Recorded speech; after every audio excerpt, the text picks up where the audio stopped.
should go get my tie out of the car. I went to the You guys are all breakfast set. this morning, which is why I Thank you. didn't trust Thank you, my Joe. You're welcome. Thank you. I'll be in and out. Okay, thank you. You can call the meeting to order, please. Call the roll. Chairman Restaino, Here. Vice Chairman Updegrove, Secretary Casale, Here. roll call complete. Thank you so much. And the roll call was given to us by, Margaret Denning. Yeah, just so you know, Scott, and everybody else, Margaret Denning, is our new account clerical for this office. She replaced Jackie Minicucci.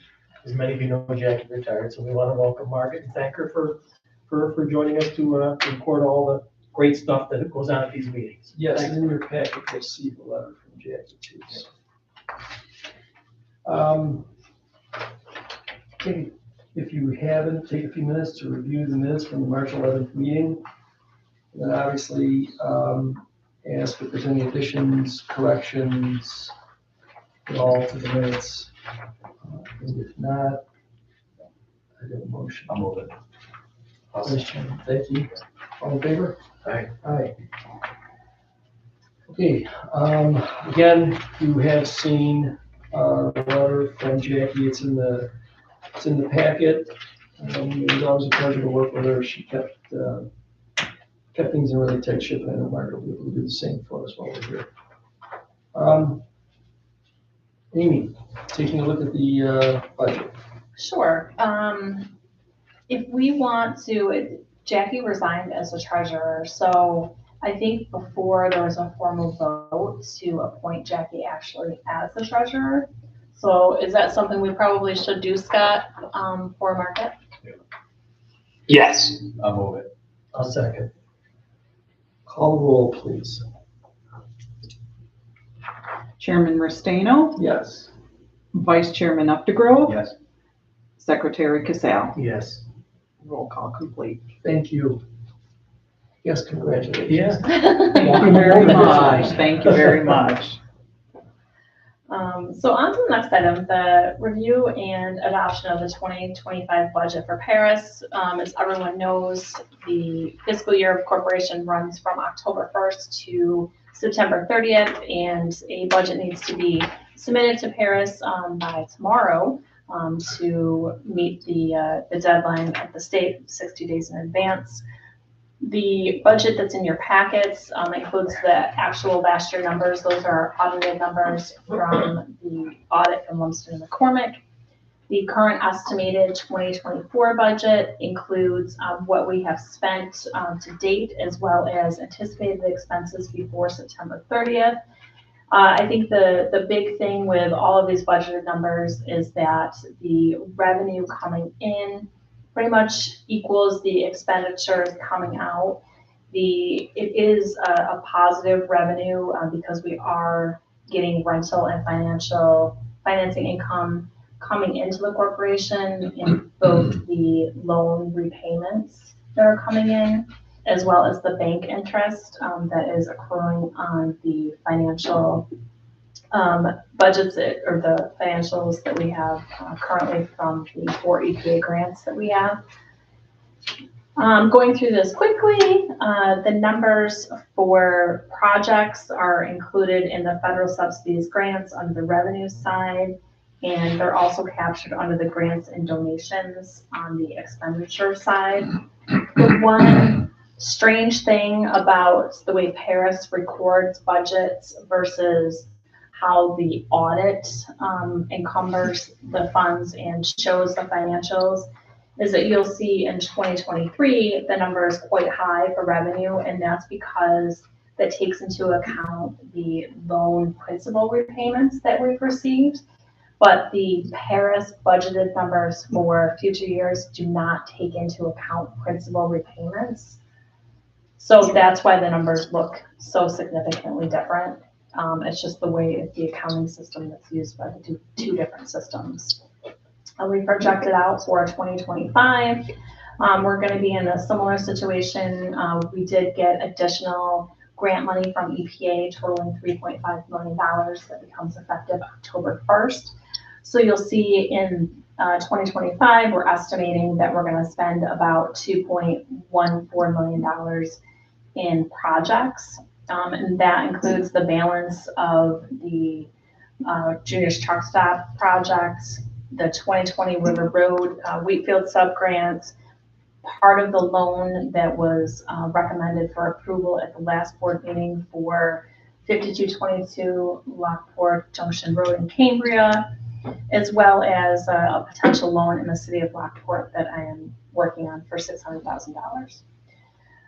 Going out into the expenditures, you can see that they pretty much match out to the revenues. Again, the money's coming in from EPA. For 26, 27, and 28, it's a very similar situation. We'll be drawing down on the both grants that we have active for new projects, and then the revenue and expenses balance each other out. Questions? So just so that I understand, so typically the grants we get are based on what we apply for and projects that we think are coming. Mhm. So in 2027, how do we come up with a number like that? In other words, it's significantly less. Is that based on what projects we think are coming? Or is that based on our assumptions regarding grant funding from the EPA? Is there some reason to think that that's going to change, or is this based on projects that we think will be coming?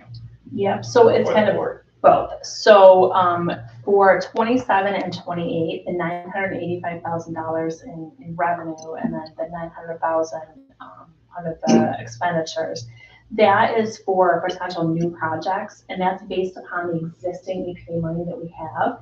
Because brownfield cleanups take multiple years, I anticipate that, we may have one project of like $1.8 million, and so I split that between 27 and 28.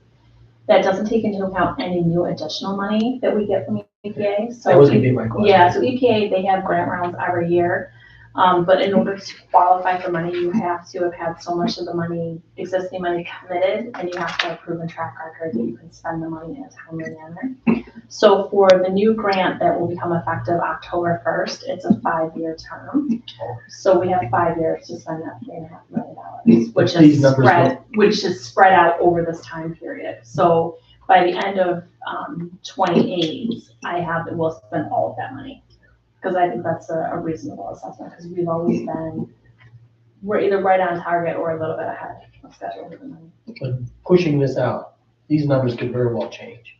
Yeah, and the other thing too that this budget doesn't take into account is all of the loans that we have out, the repayment of those loans. Yeah. This takes into account the interest, but it doesn't take into account the principal. And so that's why in your packets, I also included, which I feel is a more accurate representation of our financial status. And, this is kind of next on the agenda, but You mean the summary? the summary, yeah, Shows because the this actual- shows what we actually have, in the 4 separate bank accounts.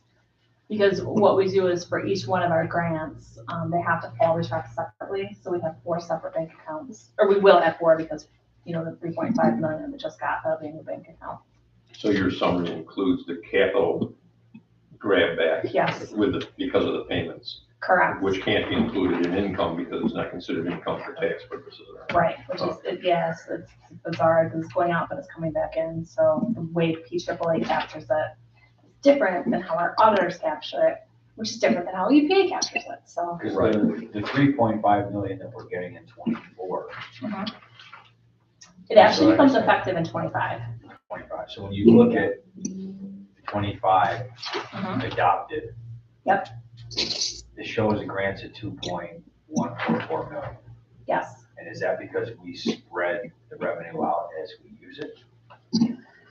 Yes. It doesn't say 3.5, obviously it says 2.1. Correct, because it's a drawdown basis on the actual expenses. So as So we we get think the invoices in- expenditures will justify acceptance of 2.14 Yes. million in grant monies, because we'll be able to spend that, and then the rest will remain in the 2024 brownfields revolving low fund grant, and it'll show up as an available fund. 3.5 minus what we spend. Yes. Next year. So we actually have in the 2016 grant, that will be sunsetting on September 30th of this year. We're using up the rest of that money. As you can see, pretty much everything has been committed. So that will be closed out. We do have $63,000 left of that grant, and we have payments coming in every month. We have a couple loans in repayment. So the 22 grants, the majority of that money has already been allocated because of the 2.4 million that was recommended a couple months ago. So in 25, that budget is pretty much going to be using up a lot of that 22 grant. And then, you know, as a new project comes in, by the time it gets approved and all the documentation is in place, I don't think we're going to spend too much of that new grant in 25. The bulk of that is going to come in 26.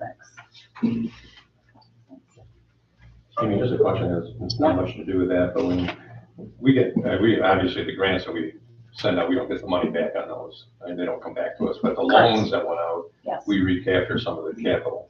Yep. But that capital that comes back to us is not subject to the same requirements as the original grant. In other words, we can, it is, I thought we could use it for almost, no, So no restricted funds. It's restricted funds. So it's still restricted funds. it's still, Okay. it's still restricted, and we still have to report on it and submit, you know, annual reports to EPA, and even every invoice we spend out of that has to be approved by EPA still. Okay. So it's, there are two differences though. One is for the original RLF, that is a closed out RLF. And so what that's called is a post closeout income, because, you know, that's money that was back from principal and interest of loans that got repaid. You don't have to, for projects that are funded out of that, they are not subject to prevailing wages. And they are not subject to the cap. So EPA has specific caps in place for site-specific uses. One of those in the newer terms and conditions, it has it's $500,000 per site over the life of EPA grants. So going way back to our assessment grants, only up to $500,000 can be spent on the site without a waiver. But if we were to use this money for that purpose, then it's not subject to that. And then the other thing too is that post-closeout income can be used for assessments and planning, cleanup planning, profits planning. So when that money comes, when the capital recapture comes back, do we also get a renewed percentage to go towards administration expenses? Yeah, so there's no cap on, and even in the new grants, they've separated out admin versus programmatic. And so time spent on like projects and direct grant implementation is not subject to like a 5% or 10% or anything like that, 'cause it's not considered administrative, it's programmatic.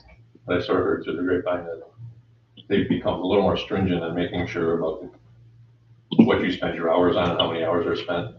A little more hourly. It's hourly, right? And Yeah. so And where anything before that, it wasn't quite as, right, is stringent. So I'm just doing this for, yeah, so what I do is I fill out anything that's charged to the grant, and Margaret submitted some of those, like it's based upon hours worked, and so I have timesheets and I put in, you know, like X number of hours, then you multiply by a rate and fringe, and then that's what you submit to EPA. except for the fact that it takes time to do that, I'm sure you have no problem going overboard on the hours that you spend, so. Yeah, and you know, because we only take like a certain amount of that, it's really a lot more time than it's been than what's claimed, yeah. I just felt that they should understand that it's another small change that's been made. Yeah, so it's not like it's you know, you can't say, oh, we're gonna take $50,000 and use it for whatever we want. It's not a free for all. No, definitely not. Definitely not, okay. Definitely Is that a legal term? What's that? Is that a legal not. term? Free for all. Legal term. I think so. Yeah, that's the most recent. It's Free it's for all. called, Or it's and what do they call it? You have to put the legal stuff now in plain language? Layman's terms. Layman's terms. Any other questions? Nope. Okay, motion, I'm please. good. I'll move it. I'll second. Call the roll, please, on the budget. Chairman Restaino, Yes. Vice Chairman Updegrove, Yes. Secretary Casal. Yes. All complete. Thank you so much. Amy, your business. Okay, so I just did the budget update. That was that other sheet that was in your package. So just quickly, some project updates. We are still moving forward on the sub-grant to 2020 River Road in Wheatfield. I have a meeting set up tomorrow with the Army Corps of Engineers and DEC, there's wetland issues at the property that we've been working on, the cleanup design on, and we have to figure out those issues first. So we're meeting tomorrow to hopefully hash some of it out, figure out what permits are going to be needed. But that one is going pretty well.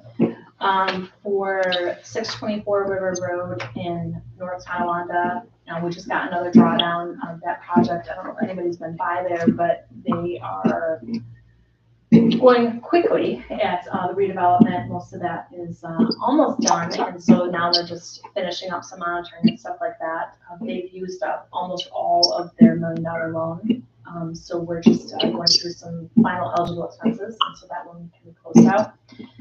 Junior's Truck Stop in Niagara Falls. I've been working closely with the city, and actually just had a meeting again this morning with Kevin, Norma, and Jess to go over some of the issues. That project, contamination is much more extensive there than was originally expected. This board initially provided a $125,000 grant that was increased based on contamination that was found and some additional tanks that were found at the site. The grant was increased to $315,000. So we have been working on spending that down. I've been out to the site a number of times with DEC, and unfortunately, the way that the contamination is there, it's petroleum contamination, and so we are bound by what DEC will and will not allow for to stay on the property because of state regulations. And based upon some additional exploratory work that we did, there is a significant amount of contamination that has to be removed. Because petroleum, there isn't much of a choice. The state will not sign off on the additional work. The state will not sign off on the site being cleaned unless the additional work is done. I had a conversation with EPA, and if DEC doesn't sign off on it, EPA won't sign off on it. So it's kind of a quandary. And Mark Cerrone is the contractor on the site. So we did some exploratory testing with DEC on site. I was on site, and based upon the cost of what DEC will accept, it looks like it's going to be about an additional $259,000 to fully remediate that site so that it can be reused. There is funding available. As you can see, we do have some funds. In talking with EPA, we're going to have to go through a waiver process, which I will work on because again, we're over that $500,000. One of the suggestions that I have is that we tap into the existing bank account balance to pay for that, because if we utilize one of the brand new grant that's coming, there's going to be a lot of extra requirements because it is under the Build Act. And I think at this point, we don't want to have to rebid the project and go through the whole thing again, which we may have to do under the Build Act. I'm going to be working with the city and BRS and our financial advisors to kind of put everything together to make a recommendation to this board. On talking with Kevin, it sounds like it could be earliest it could go to the city council is the beginning of September. So ideally, because it's an open spill site and DEC is kind of pushing to get this taken care of, this board would have a meeting towards the end of August to review and consider the loan modification. Provided we can get the waiver and everything we need from EPA and all the recommendations in place. So there's no action needed at this meeting, but I just wanted to let everybody know kind of what I'm working on and what may be coming down the pipe with that. So when you do come to this board in August, you would be talking about the use of the original grant fund? That is my recommendation, just because there's less restrictions on that money as far as cleanup. They are doing prevailing wages anyway. I've done the Davis-Bacon interviews. I've been out there 4 times doing interviews. So every time they stop and start, it's considered a new phase by EPA, so I have to go out and do more interviews. But that would be my recommendation. I want to talk to EPA a little bit more and see what they think, but they don't like having bank balances over $500,000. And they want explanations as to why there's that kind of money sitting there. So I think it would be good in multiple ways to use that funding. But there is other money we can tap into for whatever reason they say no. Any other questions or insight? Nope. Scott, anything that you want to add for us today? No, there's no attorney business to address today. Okay then, and the next meeting date will be set. Probably towards the end of August. We'll send out a doodle poll. Okay. Okay, great. Motion to adjourn. Oh, second. Thank you so much. All in favor? Aye. Okay, thank you all. Thank you very much. Okay. Take care, everybody. Bye. Bye, Scott. Thanks.